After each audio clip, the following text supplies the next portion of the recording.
ಇತ್ತೀಚಿನ ಸಂಚಿಕೆಗಳನ್ನು ಜಾಹೀರಾತಿನ ಕಿರಿಕಿರಿ ಇಲ್ಲದೆ ನೋಡಿ.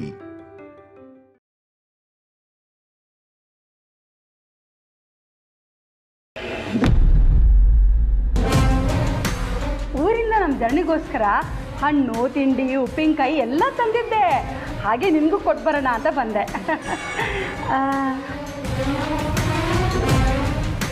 ಏನು ಹುಡುಕ್ತಾ ಇದ್ದೀರಾ? ನಾನು ತಂದ ಬ್ಯಾಗಮ್ಮ. ನೀವು ಬರ್ತಾ ಬರೀ ಕೈಯಲ್ಲಿ ಬಂದ್ರಿ. ನೀನು ಹಳ್ಳಿಯಿಂದ ಅರಸನಕೋಟೆಗೆ ಬಂದಿಯಲ್ಲ, ಆ ಥರನಾ?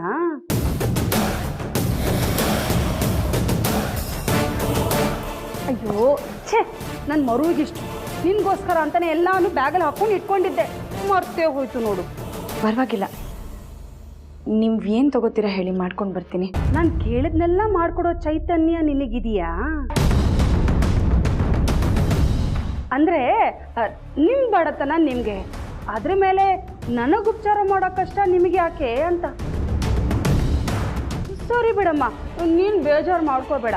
ಒಂದು ಕೆಲಸ ಮಾಡು, ಒಂಚೂರು ನೀರಿಗೆ ಒಂಚೂರು ಬೆಲ್ಲ ಹಾಕ್ಕೊಂಡು ಪಾನಕ ಮಾಡ್ಕೊಂಬ. ಶಾಸ್ತ್ರಕ್ಕೆ ಅದನ್ನೇ ಕುಡಿತೀನಿ.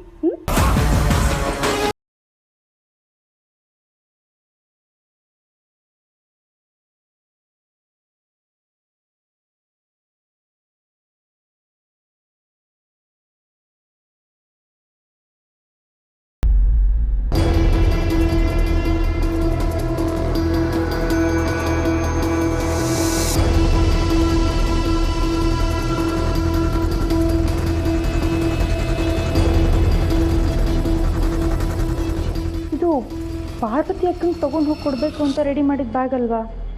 ಇದ್ಯಾಕೆ ಇಲ್ಲೇ ಇದೆ? ಓ, ಹೋಗಬೇಕಾದ್ರೆ ತೊಗೊಂಡು ಹೋಗೋಣ ಅಂತ ಇಲ್ಲಿ ತಂದಿಟ್ಟು ಮರ್ತು ಹೋಗಿದ್ದಾರೆ ಅನಿಸುತ್ತೆ. ನಾನೇ ಹೋಗಿ ಕೊಡ್ತೀನಿ. ಅಯ್ಯೋ ಬೇಡ ಬೇಡ, ತುಂಬ ಭಾರ ಇದೆ.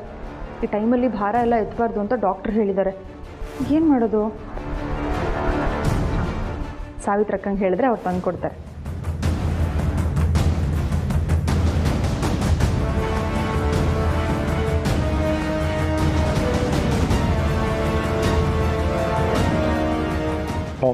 ಡ್ಯಾಡ್, ಆಫೀಸ್ಗೆ ಹೋಗ್ಬರ್ತೀನಿ.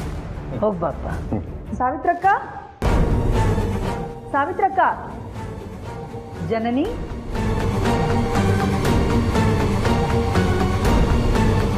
ಯಾಕಮ್ಮ ಸಾವಿತ್ರನ್ ಕರಿತಿದೀಯಾ? ಏನಾದರೂ ಬೇಕಾಗಿತ್ತಾ? ಇಲ್ಲ ಅತ್ತೆ, ಅದು ಚಿಕ್ಕಮ್ಮ ಹಣ್ಣುಗಳೆಲ್ಲ ತಂದಿದ್ರಲ್ಲ, ಅದರಲ್ಲಿ ಪಾರ್ವತಿ ಅಕ್ಕಂಗೂ ಸ್ವಲ್ಪ ಕೊಡೋಣ ಅಂತ ನಾನೊಂದು ಬ್ಯಾಗಲ್ಲಿ ಎತ್ತಿಟ್ಟಿದ್ದೆ. ಆ ಬ್ಯಾಗನ್ನ ನಾನೇ ತೊಗೊಂಡು ಹೋಗಿ ಕೊಡ್ತೀನಿ ಅಂತ ಚಿಕ್ಕಮ್ಮ ಹೇಳಿದರು. ಆದರೆ ಮರೆತು ಹಾಗೆ ಹೋಗಿಬಿಟ್ಟಿದ್ದಾರೆ. ಅದಕ್ಕೆ ಸಾವಿತ್ರಕ್ಕ ಬ್ಯಾಗ್ ಹಿಡ್ಕೊಂಡ್ರೆ ನಾನು ಅವ್ರ ಜೊತೆ ಹೋಗಿ ಕೊಟ್ಟು ಬರೋಣ ಅಂತ ಅಂದ್ಕೊಂಡಿದ್ದೆ.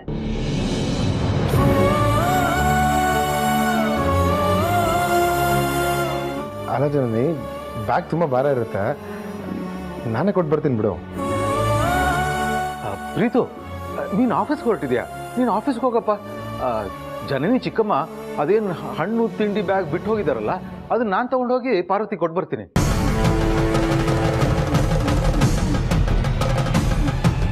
ದಿನಕ್ಕೆ ಒಂದ್ಸಲ ಆದರೂ ನನ್ನ ದೊಡ್ಡ ಸೊಸೆನ ನೋಡದೇ ಇದ್ರೆ ನಂಗೆ ಸಮಾಧಾನ ಆಗಲ್ಲ. ಜನನಿ ಬ್ಯಾಗ್ ಎಲ್ಲಿದೆಯಮ್ಮ? ಚಿಕ್ಕಮ್ಮನ ರೂಮಲ್ಲಿದೆ ಮಾವ. ಸರಿ ಸರಿ, ನಾನು ತಗೋತೀನಿ ಬಿಡು.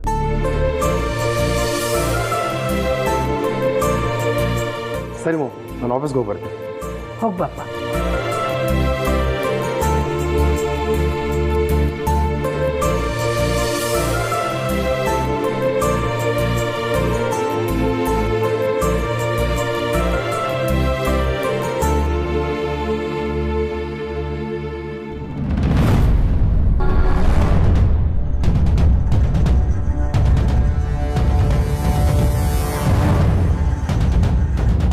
ವಿಜಯನಗರ ಬರ್ತೀರಾ? ಬನ್ನಿ ಸರ್.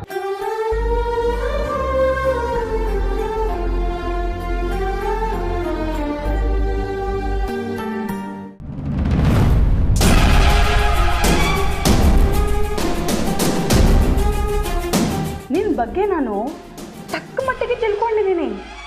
ಪಾಪ ನೀನು ಒಳ್ಳೆಯವಳೆ, ಆದರೆ ನಿನ್ನ ಹಣೆ ಬರಹ ನೆಟ್ಟಿಗಿಲ್ಲ ಅಷ್ಟೇ.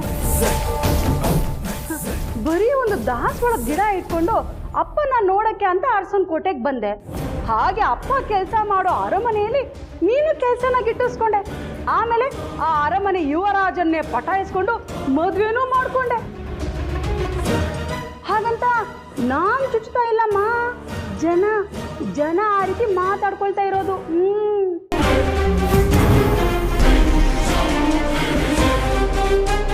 ಆದ್ರೆ ಜನ ಏನ್ ಬಿಡಮ್ಮ, ಅಪರಂಜಿನು ಅಪನಂಬಿಕೆಯಿಂದ ನೋಡ್ತಾರೆ, ಬಾಯಿಗೆ ಬಂದಾಗೆಲ್ಲ ಮಾತಾಡ್ತಾರೆ. ಆದ್ರೆ ಅವರೆಲ್ಲ ನಿನ್ ಬಗ್ಗೆ ಆಡ್ಕೊಳ್ತಾ ಇರೋದೆಲ್ಲ ನಿಜಾನೇ ಅಲ್ವಾ? ನೀನೆಷ್ಟು ಒಳ್ಳೆಯವಳು ಅಂತ ಜನನಿ ನನಗೆ ಹೇಳಿದಾಳಮ್ಮ. ತಾಯಿ ಇಲ್ದಿರೋ ಮಗಳು ನೀನು, ನಮ್ಮ ಜನನಿ ತರಾನೇ. ಆದ್ರೆ ನಮ್ಮ ಜನನಿ ಅಪ್ಪ ತುಂಬಾ ಜೋರಾಗಿದ್ದಾರೆ, ಅದೇ ನಮ್ಮ ವೀರಯ್ಯ ಭಾವ. ಆದ್ರೆ ಪಾಪ ನಿಮ್ಮ ಅಪ್ಪ ಹಾಗಲ್ವಲ್ಲ, ಅರಸನ್ ಕೋಟೆಯಲ್ಲಿ ಒಬ್ಬ ಸಾಮಾನ್ಯ ಡ್ರೈವರ್. ನಮ್ಮ ತೋಟದಲ್ಲಿ ಬೆಳೆದಿರೋ ಹಣ್ಣು ತರಕಾರಿಗಳು ಎಲ್ಲ ತಂದಿದ್ದೀನಿ. ಆಮೇಲೆ ನಮ್ಮ ಕೆಲ್ಸದವ್ರ ಕೈಲಿ ಕೊಟ್ಟು ಕಳಿಸ್ತೀನಿ. ಅಯ್ಯೋ, ನಾನು ಆ ದೊಡ್ಡ ಮನೆ ಸೊಸೆ, ಏನಪ್ಪ ಇವರು ಕೆಲ್ಸದವ್ರ ಕೈಲಿ ಕೊಟ್ಟು ಕಳಿಸ್ತೀನಿ ಅಂತ ಹೇಳ್ತಾ ಇದಾರಲ್ಲ ಅಂತ ಬೇಜಾರು ಮಾಡ್ಕೋಬೇಡ. ನೀನು ಕೆಲ್ಸದೊಳಗೆ ತಾನೇ ಅರಸನ್ ಕೋಟೆಗೆ ಬಂದಿದ್ದು. ಈಗ ನೀನು ಅರಸನ್ ಕೋಟೆಗೆ ದೊಡ್ಡ ಸೊಸೆನೇ ಬಿಡು. ನಮ್ಮ ಜನನಿ ಥರ ನೀನು ಬಸ್ರಿ. ಆದರೆ ಅವಳ ಥರ ನಿನಗೆ ಆರೈಕೆ ಮಾಡ್ಕೊಳ್ಳೋಕ್ಕಾಗಲ್ವಲ್ಲ. ಯಾಕಂದರೆ ಪಾಪ ನಿಮಗೆ ಈಗ ಊಟಕ್ಕೂ ಕಷ್ಟ ಇದೆ ಅಲ್ವಾ?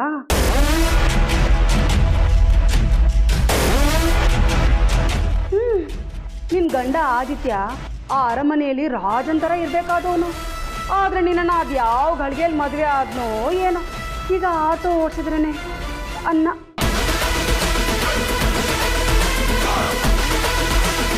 ಅದಕ್ಕೆ ಪ್ರೀತಿಯಿಂದ ಹಣ್ಣು ತರಕಾರಿ ಎಲ್ಲ ಕೊಟ್ಟು ಕಳಿಸ್ತೀನಿ.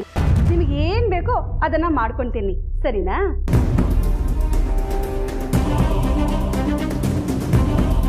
ನೀವಿಬ್ರು ಇಷ್ಟಪಟ್ರಿ, ಮದ್ವೆನೂ ಆದ್ರಿ. ಆದ್ರೆ ಆಸ್ತಿಯಲ್ಲಿ ಯಾಕಮ್ಮ ಪಾಲ್ ಕೇಳಿದ್ರಿ? ಅದಕ್ಕೆ ಅಲ್ವಾ ಅಖಿಲ ಅದಕ್ಕೆ ನಿಮ್ಮಿಬ್ರು ಮನೆಯಿಂದ ಆಚೆ ಹಾಕಿದ್ದು. ನಮ್ಮ ಹಳ್ಳಿ ಕಡೆನೂ ಹೀಗೆ ಆಗೋದು. ನಾವು ಕಷ್ಟಪಟ್ಟು ಮಾಡಿಟ್ಟಿರೋ ಆಸ್ತಿನ ಯಾವಳೋ ನೆನ್ನೆ ಮೊನ್ನೆ ಬಂದವಳು ನಮ್ಮ ಮಗನ್ ತಲೆ ಕೆಡಿಸಿ ಆಸ್ತಿನ ಲಪ್ಟಾಯಿಸ್ಕೊಂಡು ಹೋಗ್ಬಿಟ್ರೆ ನಮ್ಮ ಹೊಟ್ಟೆ ಉರಿ ಅಲ್ವಾ? ನೀನೇ ಹೇಳು. ಹಾಗೆ ನಮ್ಮ ಅಖಿಲ ಅತ್ತಿಗೆ ಹೊಟ್ಟೆಗೆ ಬೆಂಕಿ ಬಿದ್ದಾಗ ಆಗಿರುತ್ತೆ.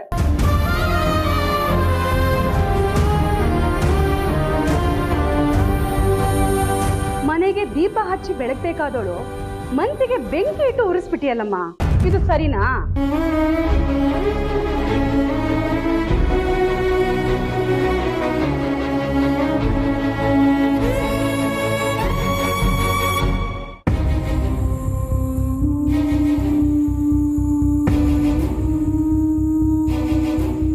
ರಘು,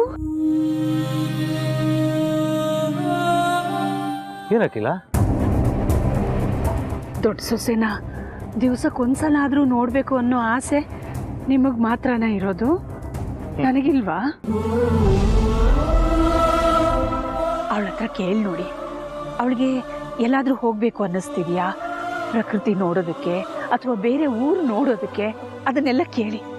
ಆಮೇಲೆ ಯಾವುದಾದ್ರೂ ಸೀರೆ ಒಡವೆ ಏನಾದರೂ ತಗೊಳ್ಳೋ ಅಂಥ ಆಸೆ ಇದ್ದರೆ, ಇಲ್ಲ ಪಾರ್ವತಿಗೆ ಬಟ್ಟೆ ಒಡವೆ ಇದ್ರ ಬಗ್ಗೆ ಎಲ್ಲ ಆಸಕ್ತಿ ಇಲ್ಲ.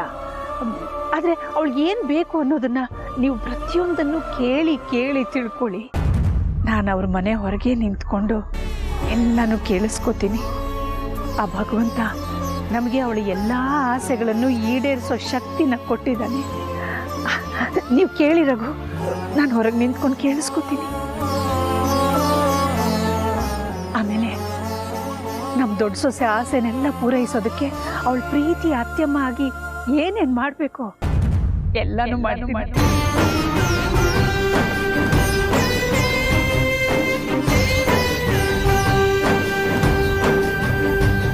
ಕರು ತಾಯಿನ ಅನುಸರಿಸುತ್ತೆ, ಸುಖ ದುಃಖಗಳು ನಮ್ಮ ಕರ್ಮಗಳನ್ನ ಅನುಸರಿಸುತ್ತೆ ಅಂತ ಹೇಳ್ತಾರೆ. ಯಾವಾಗಲೂ ಇನ್ನೊಬ್ರಿಗೆ ಒಳ್ಳೇದೇ ಮಾಡೋ ನಿನಗೆ ಸೊಸೆ ಮೊಮ್ಮಗು ವಿಷಯದಲ್ಲಿ ಆ ಭಗವಂತ ಯಾಕೆ ಇಷ್ಟೊಂದು ದುಃಖ ಕೊಡ್ತಿದ್ದಾನೆ ನಿಮಗೆ?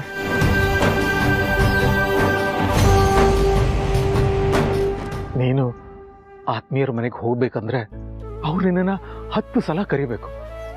ಆದರೆ ಈಗ ನಿನ್ನ ಸೊಸೆನ ನೋಡೋಕ್ಕೆ, ಅವಳ ಬಸರಿ ಬೈಕೆಗಳನ್ನ ತಿಳ್ಕೊಳ್ಳೋದಕ್ಕೆ ನಾನು ಹೋಗಿ ಬರೋವರೆಗೂ ಅವ್ರ ಮನೆ ಆಚೆ ನಿಂತಿರ್ತೀನಿ ಅಂತೀಯಲ್ಲ, ನೆನೆಸ್ಕೊಂಡ್ರೆ ತುಂಬ ದುಃಖ ಆಗುತ್ತೆ.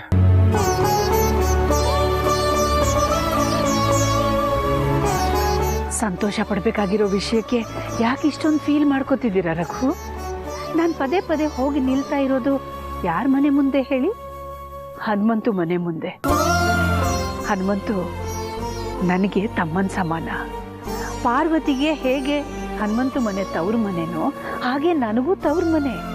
ನನ್ನ ತವ್ರ ಮನೆ ಮುಂದೆ ನಾನು ಹೋಗಿ ನಿಂತ್ಕೊಳ್ಳೋದಕ್ಕೆ ಯಾಕೆ ದುಃಖ ಪಡಬೇಕು? ರಘು, ಸಣ್ಣ ಸಣ್ಣ ವಿಷಯಗಳಿಗೂ ದುಃಖಪಟ್ಟು ನೋವನ್ನು ಅನುಭವಿಸಿ ಆ ದೇವ್ರಿಗೆ ನಾವು ಅವಮಾನ ಮಾಡೋದು ಬೇಡ.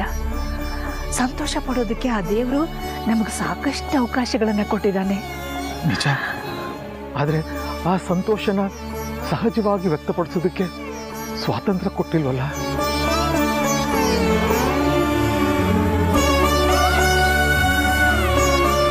ಸಾರಿ, ನೀನು ಎಷ್ಟು ಉತ್ಸಾಹದಿಂದ ಬಂದೆ, ಆದರೆ ನಾನು ಇಮೋಷ್ನಲ್ ಆಗಿ ಏನೇನೋ ಹೇಳಿ ನಿನಗೆ ಬೇಜಾರು ಮಾಡಿಬಿಟ್ಟೆ. ಸಾರಿ ಅಖಿಲ.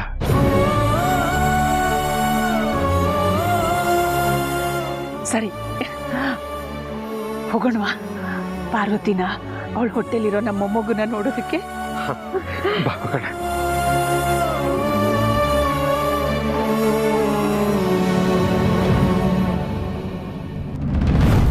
ಆದ್ರೂ ನನಗೆ ನಿನ್ ಬಗ್ಗೆ ಪಾಪ ಅನ್ಸುತ್ತೆ.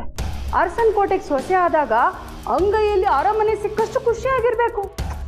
ಆದ್ರೆ ನಿನ್ನ ಹಣೆಯಲ್ಲಿ ಆ ಭಗವಂತ ಈ ಜೋಪಡಿನೇ ಬರೆದಿದ್ದಾನೆ ಅನ್ಸತ್ತೆ. ನೀನೇನೋ ಬರ್ತನದಲ್ಲೇ ಹುಟ್ಟಿದ್ದೆ, ಆದ್ರೆ ನಿನ್ನನ್ನ ಮದುವೆ ಆಗಿದ್ದಕ್ಕೆ ಆದಿತ್ಯ ಅರಮನೆಯಲ್ಲಿ ಹುಟ್ಟಿದ್ರು ಕಷ್ಟದ ಬದುಕು. ಎಲ್ಲಿ ಆ ಕಷ್ಟ ನಿನ್ ಹೊಟ್ಟೆಯಲ್ಲಿ ಹುಟ್ಟು ಅಖಿಲಾಂಡೇಶ್ವರಿಯ ಮೊಮ್ಮಗುಗೂ ಮುಂದುವರಿಯತ್ತೋ ಅಂತ ಭಯ ನನಗೆ.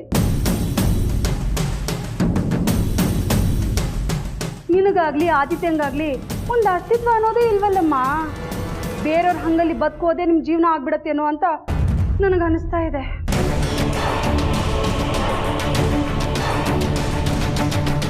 ಅಪ್ಪ ಅಮ್ಮ ಮಾಡಿದ ಆಸ್ತಿ ಮಕ್ಳಿಗೆ ಸಿಗತ್ತೆ.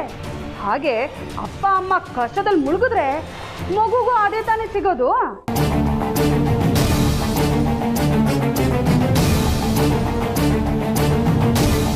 ಈ ಕಾಲ್ಗುಣ ಅನ್ನೋದನ್ನ ನಂಬಾರ್ದು ಅಂತ ನನಗೆ ಎಷ್ಟೋ ಸಲ ಅನ್ಸುತ್ತೆ. ಆದ್ರೆ ಕಣ್ಮುಂದೆ ನಡೆಯೋ ಕೆಲವುದನ್ನ ನೋಡಿದಾಗ ಅದು ನಿಜಾನೇನೋ ಅಂತ ಅನ್ಸ್ಬಿಡುತ್ತೆ. ಪಾಪ ನಿನ್ ಕಾಲ್ಗುಣ ನೆಟ್ಟಿಗಿದ್ದಿದ್ರೆ ನೀನು ನಿನ್ ಗಂಡನ ಜೊತೆಗೆ ಅರಮನೆಯಲ್ಲಿ ಆರಾಮಾಗಿರ್ಬೋದಾಗಿತ್ತು. ಆದ್ರೆ ಈಗ ನೋಡು, ಈ ನಿನ್ ಕೆಟ್ಟ ಕಾಲ್ಗುಣದಿಂದ ಆದಿತ್ಯಂಗೆ ಆ ದೇವ್ರು ಕೊಟ್ಟ ಅದೃಷ್ಟನೂ ಹೊರಟೋಯ್ತು.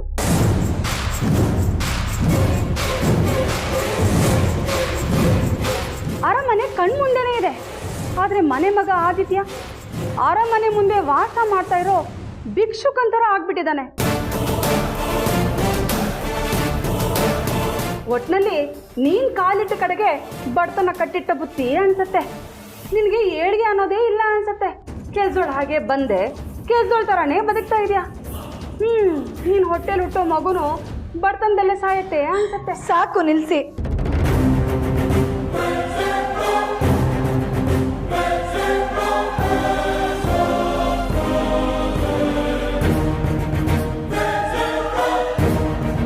ಜನನಿ ಚಿಕ್ಕಮ್ಮ ಅಂತ ಇಲ್ಲಿವರೆಗೂ ನೀವು ಹೇಳೋದನ್ನೆಲ್ಲ ತಾಳ್ಮೆಯಿಂದ ಕೇಳಿಸ್ಕೊಂಡೆ. ಆದರೆ ಇನ್ಮೇಲೆ ಆಗಲ್ಲ. ನಮ್ಮ ಅಪ್ಪನ ಬಗ್ಗೆ ಹಗುರವಾಗಿ ಮಾತಾಡಿದ್ರಿ, ನನ್ನ ಕಾಲ್ಗುಣ ಸರಿ ಇಲ್ಲ ಅಂತ ಚುಚ್ಚಿ ಮಾತಾಡಿದ್ರಿ. ನನ್ನ ಕಾಲ್ಗುಣದಿಂದಾನೇ ನಮ್ಮ ಯಜಮಾನ್ರ ಅದೃಷ್ಟ ಕೆಟ್ಟಿದೆ ಅಂತಲೂ ಹೇಳಿದ್ರಿ. ಇಷ್ಟು ಸಾಕಾಗ್ಲಿಲ್ವಾ ನಿಮಗೆ?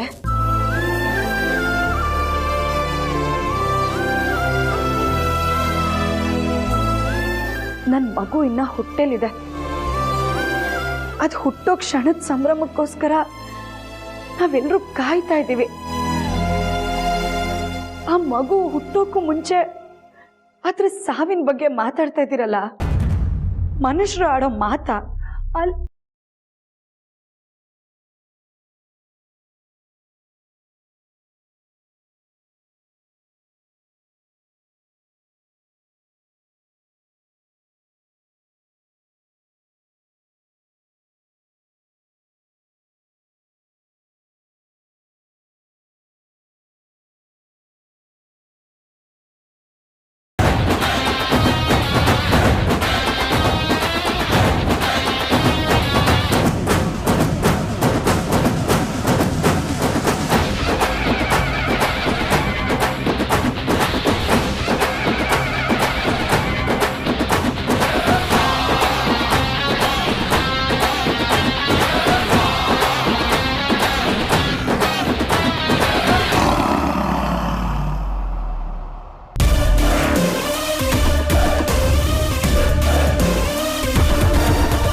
ಹೇಳ್ಬಿಟ್ಟು ಹಲೋ ಬ್ರೋ, ಈಗ ತಾನು ಒಂದು ಮೀಟಿಂಗ್ ಇತ್ತು, ಮುಗಿಸಿದೆ, ವಾಪಸ್ ಆಫೀಸ್ಗೆ ಹೋಗ್ತಾ ಇದ್ದೆ.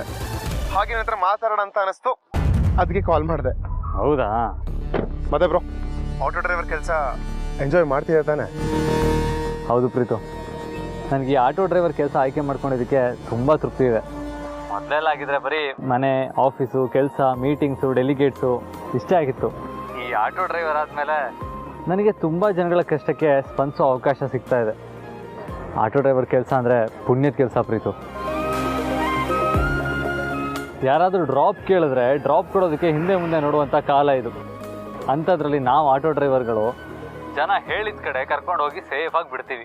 ಹುಷಾರಿಲ್ದಿರೋರನ್ನ ಸರಿಯಾದ ಸಮಯಕ್ಕೆ ಹಾಸ್ಪಿಟಲ್ಗೆ ಕರ್ಕೊಂಡೋಗಿ ಸೇರಿಸ್ತೀವಿ. ಬಸ್ರಿ, ಬಾಣಂತಿ, ಹೆಣ್ಮಕ್ಳನ್ನ ಸೇಫಾಗಿ ಅವ್ರು ತಲುಪಬೇಕಾಗಿರೋ ಜಾಗಕ್ಕೆ ತಲುಪಿಸ್ತೀವಿ. ಓದ್ ಮುಗ್ದಿರೋರನ್ನ ಇಂಟರ್ವ್ಯೂ ಜಾಗಕ್ಕೆ ಅದು ಎಷ್ಟೇ ಟ್ರಾಫಿಕ್ ಇದ್ರೂ 10 ನಿಮಿಷ ಮುಂಚೆನೇ ರೀಚ್ ಮಾಡಿಸೋದಕ್ಕೆ ಟ್ರೈ ಮಾಡ್ತೀವಿ. ಇನ್ನು ವಯಸ್ಸಾದವ್ರನ್ನ ಅವ್ರ ಮಕ್ಕಳು ನೋಡ್ಕೊಳ್ತಾರಲ್ಲ, ಆ ಥರ ಕಷ್ಟ ಸುಖ ವಿಚಾರಿಸ್ಕೊಂಡು ಅವ್ರ ಮನೆ ಬಾಗಿಲಿಗೆ ನಾವು ಸೇಫಾಗಿ ಡ್ರಾಪ್ ಮಾಡ್ತೀವಿ. ಇಷ್ಟೆಲ್ಲ ರೀಸನ್ ಸಾಕಲ್ಲ ಪ್ರೀತು ಆಟೋ ಡ್ರೈವರ್ ಕೆಲಸನ ಸೆಲೆಬ್ರೇಟ್ ಮಾಡೋದಕ್ಕೆ. ಆದರೆ ನನ್ನ ತಮ್ಮ ಇಷ್ಟನ್ನೇ ಕೇಳೋದಕ್ಕೆ ಫೋನ್ ಮಾಡ್ದಂಗಿಲ್ವಲ್ಲ? ಹೌದು ಬ್ರೋ, ನನಗೆ ಕಾಲ್ ಮಾಡೋ ಉದ್ದೇಶನೇ ಬೇರೆ. ಆ್ಯಕ್ಚುಲಿ ಆಟೋ ತೊಗೊಂಡು 1 ತಿಂಗಳಾಗ್ತಾ ಬಂತು. ಸಾಲ, EMI ಬೇರೆ ಕಟ್ಟಬೇಕು. ಆಟೋದಲ್ಲಿ ಅಷ್ಟೊಂದು ಸಂಪಾದನೆ ಆಗ್ತಿದೆಯೋ ಇಲ್ವೋ, ಹಣದ ಅಗತ್ಯ ಇದ್ದರೆ ನೀನಂತೂ ಕೇಳಲ್ಲ. ಅದಕ್ಕೆ ನಾನೇ ಕೇಳಿಕೊಂಡು ಕೊಡೋಣ ಅಂತ ಕಾಲ್ ಮಾಡಿದೆ. ಬ್ರೋ, ನಾನು ಕೇಳಿದ್ದು ನನಗೇನಾದರೂ ಬೇಜಾರಾಯ್ತಾ? ಹೇ, ಖಂಡಿತ ಇಲ್ಲ ಪ್ರೀತು.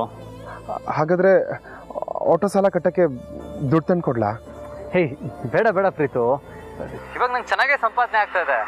ಇನ್ನೊಂದು 4 ದಿನ ಆಟೋ ಓಡಿಸ್ಬಿಟ್ರೆ EMI ದುಡ್ಡು ಬಂದ್ಬಿಡುತ್ತೆ. ಮತ್ತು ಕಂಟಿಯವರು ತುಂಬ ಒಳ್ಳೆ ಜನ, ಸ್ವಲ್ಪ ಆಚೆ ಆದರೂ ನಡೆಯುತ್ತೆ. ಡೋಮರಿ ಅಣ್ಣ, ಸುಮ್ಮನೆ ಬೆಳೆದ್ಬಿಡ್ತೀರಾ? ಹಾಂ, ಮನೆಗೆ ಕೂತ್ಕೊಳ್ಳಿ. ಪ್ರೀತು, ಬಾಡಿಗೆ ಬಂದಿದೆ, ಸಂಜೆ ಮನೇಲಿ ಸಿಗೋಣ. ಹಾಂ, ಬಾಯ್ ಬಾಯ್. ಸರಿ ಬ್ರೋ, ಟೇಕ್ ಕೇರ್.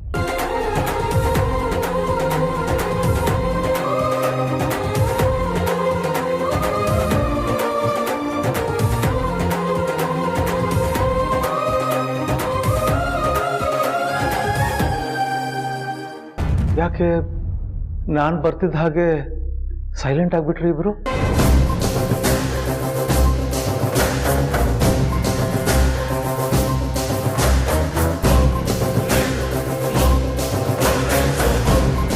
ಪಾರ್ವತಿ, ಯಾಕಮ್ಮ ಡಲ್ ಆಗಿದ್ಯಾ? ಏನಾಯ್ತು?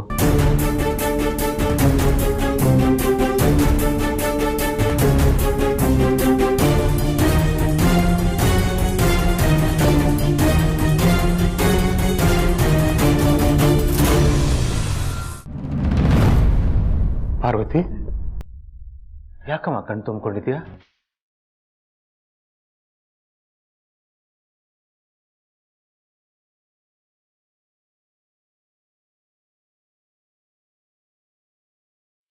ಜನನಿ ಚಿಕ್ಕಮ್ಮನ ಮಾತು ಕೇಳಿ ಮಾವ.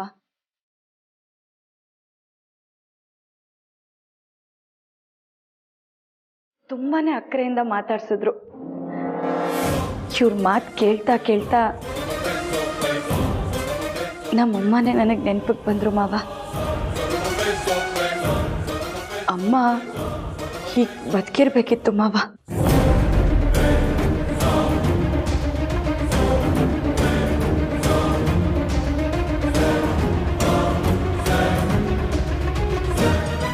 ಅರೆ, ಇದು ನಾನು ಊರಿಂದ ತರಬೇಕಾಗಲ್ವಾ? ಹೌದು, ಪಾರ್ವತಿ ಕೊಡ್ತೀನಿ ಅಂತ ಹೇಳಿ ಜನನಿ ಹತ್ರ ಇಸ್ಕೊಂಡು ರೂಮಲ್ಲೇ ಮರ್ತು ಬಂದ್ಬಿಟ್ರಲ್ಲ. ಹಾ, ಹೌದೌದು, ಮರೆತು ಬಂದ್ಬಿಟ್ಟಿದೆ. ಜನನಿ ನೋಡಿ ನೆನಪು ಮಾಡಿದ್ಲು, ಅದಕ್ಕೆ ನಾನೇ ತಗೊಂಡು ಹೋಗಿ ಕೊಡ್ತೀನಿ ಅಂತ ತಗೊಂಡು ಬಂದೆ. ನೀವು ಊರಿಂದ ತಂದಿದ್ದನ್ನ ನಮ್ಮ ದೊಡ್ಡ ಸೊಸೆಗೆ ನಿಮ್ಮ ಕೈಯಾರ ಕೊಡಿ. ಕೊಡುವಾಗ ನನ್ನ ಸೊಸೆ ಮೊಮ್ಮಗುಗೆ ಒಳ್ಳೇದಾಗ್ಲಿ, ನೀವು ಕೊಡ್ತಿರೋದು ಅವ್ರ ಮೈಗೆ ಹತ್ತಲಿ ಅಂತ ಹೇಳಿ ಕೊಡಿ.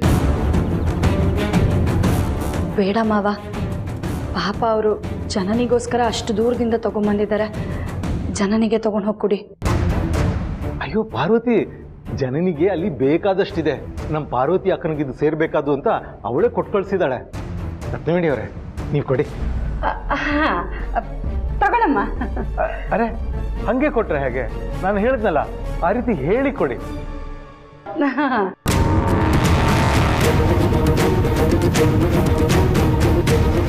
ತಗೊಮ್ಮ, ನಿನಗೂ ನಿನ್ನ ಮಗುಗೂ ಒಳ್ಳೇದಾಗಲಿ, ತಿಂದಿದ್ದು ಮೈಗೆ ಹತ್ತಲಿ. ತಗೋ.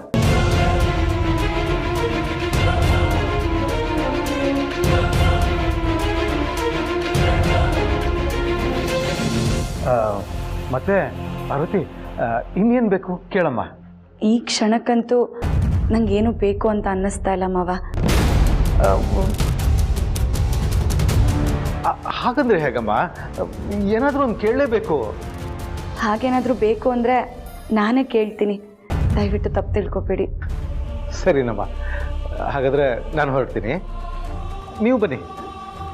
ಅಲ್ಲ, ನೀವು ಕೊಟ್ಟಿರೋದನ್ನು ನಮ್ಮ ದೊಡ್ಡ ಸೊಸೆಗೆ ತಿನ್ನಬೇಕು ಅಂತ ಆಸೆ ಆಗಿರುತ್ತಲ್ವಾ? ಅವಳು ತಿನ್ನಬೇಕಾದ್ರೆ ನಾವು ನೋಡಿದ್ರೆ ದೃಷ್ಟಿ ಬೀಳಲ್ವಾ? ಅದಕ್ಕೆ ನೀವು ಬನ್ನಿ. ಸರಿ ಸರಿ. ಪಾರ್ವತಿ, ನಾನು ಬರ್ತೀನಮ್ಮ. ನಾನು ಹೇಳಿದ್ದೆಲ್ಲ ನೆನಪಿರಲಿ.